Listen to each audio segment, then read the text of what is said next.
Assalamualaikum warahmatullahi wabarakatuh. Kami dari kelompok 10 akan mempresentasikan mengenai melibatkan Tuhan dalam semua hal.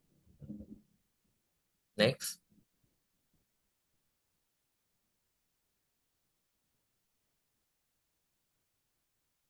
Nah, berikut ini adalah daftar dari anggota kelompok kami. Next. Dan ini adalah pembahasan-pembahasan yang akan kami paparkan. Next. Ya, kita akan masuk ke pembahasan yang pertama, yaitu mengenai etika bisnis dalam Islam. Next.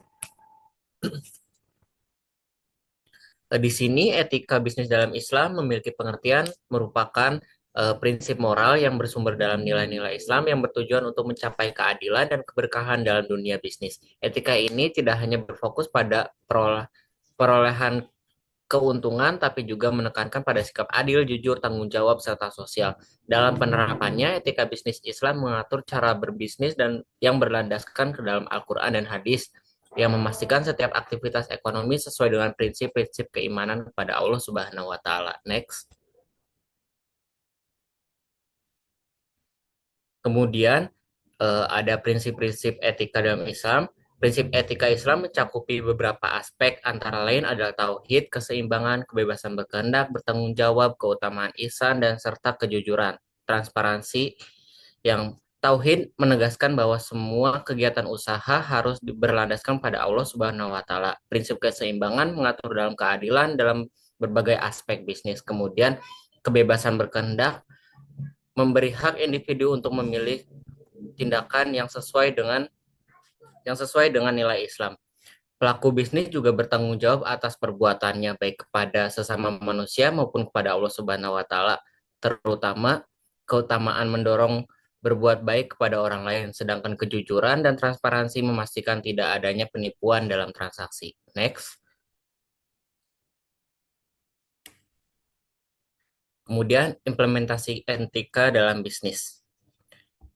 Implementasi etika dalam bisnis membutuhkan kesadaran dan nilai-nilai Islam dalam berbisnis. Bisnis dilakukan secara adil yang bertujuan untuk kemaslahatan bersama. Namun penerapan juga mengalami beberapa tantangan seperti persaingan yang ketat, kemudian tekanan ekonomi, dan ketidakpastian pasar. Solusi kreatif diperlukan untuk bertanggung jawab mengenai masalah ini, sambil tetap menjaga prinsip-prinsip etika yang berorientasi pada keberkahan, bukan sekedar keuntungan material. Next. Nah, berikut ini adalah referensi yang kami gunakan untuk pembahasan mengenai etika bisnis Islam.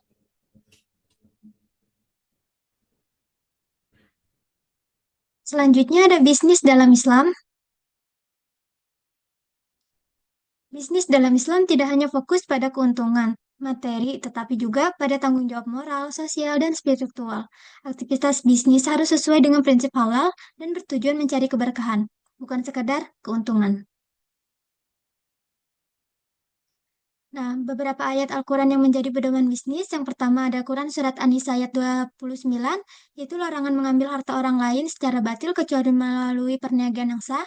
Yang kedua ada Quran Surat Al-Mulk ayat 15, yaitu Allah menyediakan bumi dan segala rezekinya agar dimanfaatkan secara halal. Yang ketiga ada Quran Surat Al-Baqarah ayat 275, yaitu Allah tegas melarang riba karena merugikan salah satu pihak. Selanjutnya ada etika bisnis dalam Islam. Yang pertama yaitu tauhid, yang kedua keseimbangan dan keadilan, yang ketiga tanggung jawab, dan yang terakhir kebebasan. Selanjutnya ada larangan bisnis dalam Islam. Yang pertama yaitu gahar atau ketidakpastian, yang kedua ada riba, yang ketiga ada penipuan, dan terakhir ada barang atau jasa yang haram. Nah, ini referensi yang kami gunakan. Selanjutnya adalah etika bisnis Islam dalam perspektif Al-Ghazali. Next. Jadi, Al-Ghazali memandang kesejahteraan sosial, sistem barter, dan juga fungsi uang sebagai bagian penting dari perekonomian. Pendekatannya terhadap ekonomi bisnis berlandaskan tasawuf. Gagasan ini dituangkan dalam karyanya Ihya Ulum Al-Din. Next. Gagasan yang pertama adalah Al-dunya mazratul akhirah. Poin pertama yaitu dalam mencari harta atau kekayaan, hendaknya seseorang tidak melupakan kewajibannya terhadap Tuhan. Poin kedua yaitu seseorang harus selalu melibatkan Tuhan dalam melakukan segala aktivitas perekonomiannya. Poin ketiga yaitu seseorang harus berlaku adil atau seimbang antara kepentingan dunia dan akhirat. Next. Poin kedua yaitu makosid asyariah. Terdapat tiga aspek, yaitu kebutuhan, kenyamanan, dan juga kemewahan. Next. Referensi yang digunakan untuk perspektif bisnis Islam dalam Al-Ghazali yaitu seperti ini. Next. Selanjutnya, entrepreneur dalam Al-Quran, konsep bisnis Islam dan pranawira usahawan sebagai agen perubahan. Next. Kewirausahaan dalam Islam ialah bagian dari peran manusia sebagai khalifah bumi berdasarkan syariat, etika, dan moral, dan juga sesuai dengan panduan Al-Quran. Next. Poin pertama ada definisi, yaitu entrepreneurship menurut Al-Quran, yaitu aktivitas bisnis berdasarkan syariah. Poin kedua, wirausaha sebagai bagian kehidupan, bisnis menjadi rezeki utama dengan keberkahan. Poin ketiga, pentingnya kewirausahaan dalam ekonomi global, yaitu kewirausahaan berperan penting dalam ekonomi. Poin keempat, panduan Al-Quran dalam bisnis, yaitu Al-Quran menekankan keadilan dan kejujuran bisnis. Next.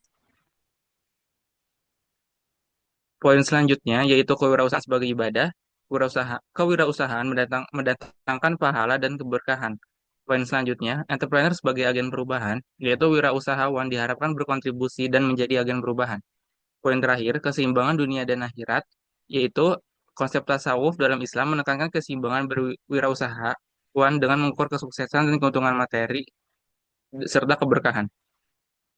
Selanjutnya, berikut adalah referensi yang digunakan untuk materi tersebut. Next. Terakhir, kami mengambil quotes yaitu bisnis dalam Islam adalah ibadah. Ketika Anda berdagang dengan kejujuran dan keadilan, Allah akan menambah keberkahan dalam usaha Anda. Syekh Yusuf Al-Qaradawi, Cendekiawan Islam. Sekian presentasi dari kami. Kurang lebihnya mohon maaf. Wassalamualaikum warahmatullahi wabarakatuh.